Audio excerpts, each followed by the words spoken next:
సినిమాని మింగుతున్నాం గట్టిగా.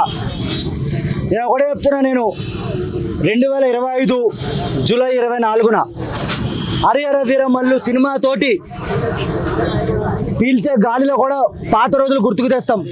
పవనిజమే ఉంటుంది, పీల్చే గాలిలో కూడా పవనిజమే ఉంటుంది, గుర్తుపెట్టుకోండి. 100 కోట్లు షేర్ లేదని చెప్పి కొంతమంది హేటర్స్ అంటున్నారు. సరే, 100 కోట్లు షేర్ లేదనుకోండి, 100 కోట్ల రూపాయలు ఖర్చు పెట్టే గుణం మా నాయకుడు పవన్ కళ్యాణ్ గారికి ఉంది. అది మీకుందా? సవాల్కి రండి, డిబేట్లకి రండి. 100 కోట్ల షేర్ తోటి ఎవరికి ఉపయోగం? 100 కోట్ల రూపాయలు ఖర్చు పెట్టే గుణం ఉండాలి ప్రజలకి. అదే మా నాయకుడు కళ్యాణ్ బాబు. చెప్తున్నా కానీ మాకు 50 కోట్లు, 100 కోట్లు, 1000 కోట్లు ఇవన్నీ మాకు అవసరం లేదు. ప్రొడ్యూసర్ లాస్ అవ్వకుండా ఉంటే చాలు మాకంతే. చెప్తున్నా కదా, నేను పార్ట్ వన్ చూసి ఎవడు చెప్పలేడు. పార్ట్ 2 చూసిన తర్వాత ఎవడని చెప్పగలుగుతాడు? పార్ట్ 1 చూసి ఆ సినిమా ఇట్లుంది, నా లవడ ఇట్లు.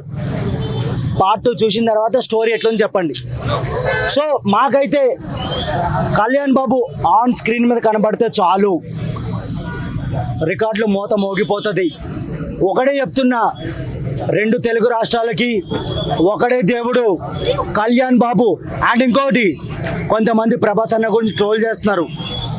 ఆన్లైన్లో వేరు, ఆఫ్లైన్లో పవర్ రెబల్స్. ఒకటే కొడకలరా, గుర్తుపెట్టుకోండి. హరిహర వీరమల్లు మాది, హరిహర వీరమల్లు రెబల్స్ది, రాజా సాబ్ మాది. గుర్తుపెట్టుకోండి కొడకలరా.